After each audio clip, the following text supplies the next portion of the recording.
അങ്ങനെ സുഗമോദേവി ഒരു ഗംഭീര ട്വിസ്റ്റ് ആയിട്ട് ഇനി സംഭവിക്കാൻ പോകുന്നത് നമ്മുടെ മീര ദേവിയെ വകവരുത്തുന്നു. അതേ പ്രഷർ നമ്മുടെ മുരളി പറഞ്ഞതുപോലെ തന്നെ സംഭവിക്കുന്നു. മുരളി കഴിഞ്ഞ എപ്പിസോഡിൽ നമ്മളെ നന്ദനോട് പറയുന്നുണ്ട് ഇനി മീരയ്ക്ക് ആകെ ഒരു വഴി നമ്മുടെ ദേവിയെ ഇല്ലാതാക്കുക എന്നത് തന്നെയായിരിക്കും. അത് തന്നെ നമ്മുടെ ഇന്നത്തെ പ്രൊമോയിൽ നമുക്ക് കാണുവാൻ സാധിക്കുന്നുണ്ട്. ആദ്യം തന്നെ നമ്മുടെ മീരയും ദേവിയും തമ്മിൽ നേർക്കുന്നൊരു വാക്കുപോട് തന്നെയാട്ടോ കാണിക്കുന്നത്.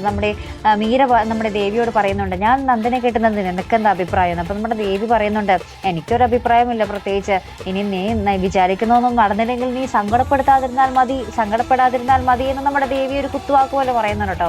അതിനുശേഷം നമ്മുടെ സിദ്ധാർത്ഥനും നന്ദനും തമ്മിലൊരു ചർച്ചയായിട്ടോ. നമ്മുടെ ഈ ഒരു വെഡിങ് ആനിവേഴ്സറിയുടെ അന്ന് നമ്മുടെ ഒപ്പം ഹരിയേട്ടനും വേണം, നമ്മളുടെ ആ ഒരു പ്ലാനൊക്കെ സക്സസ് ആവണമെങ്കിൽ ഹരിയേട്ടനെ നമ്മുടെ കൂടെ വേണം എന്നൊക്കെ പറയുന്നുണ്ട്. അപ്പൊ നന്ദൻ ആകപ്പാട് പേടി, ഹരിയങ്ങൾക്ക് ഇതിലെന്ത് റോളാണ് എന്നൊക്കെ ചോദിച്ച് നമ്മുടെ നന്ദനും ഇങ്ങനെ പരിഭ്രമിച്ച് നിൽക്കുന്നുണ്ട് കേട്ടോ, അച്ഛൻ്റെ പ്ലാൻ എന്താണെന്ന് അറിയാതെ. അതിനുശേഷം നമ്മുടെ എന്താ പറയുക മീര നമ്മുടെ പ്രഭാവതിയോട് പറയുന്നുണ്ട് ഒന്നെങ്കിൽ ഞാൻ അല്ലെങ്കിൽ ദേവി എന്ന് പറയുന്നുണ്ട് കേട്ടോ. അതിനുശേഷം നമുക്ക് കാണുവാൻ സാധിക്കും നമ്മുടെ ഉറങ്ങിക്കൊണ്ടിരിക്കുന്ന ദേവിയെ നമ്മുടെ മീര ആ ഒരു തലമോണി വെച്ചിങ്ങനെ എന്താ പറയുക ശ്വാസം മുട്ടിച്ച് കൊല്ലാൻ നോക്കുന്നൊരു രംഗമാട്ടോ. ഈ അത് സ്വപ്നമാണോ സത്യമാണോ എന്ന് നമുക്ക് കണ്ടു തന്നെ അറിയാം കേട്ടോ. മിക്കവാറും ദേവിയുടെ സ്വപ്നമാകാൻ തന്നെയാണ് സാധ്യത. എന്തായാലും നമുക്ക് കാത്തിരുന്ന് കാണാം.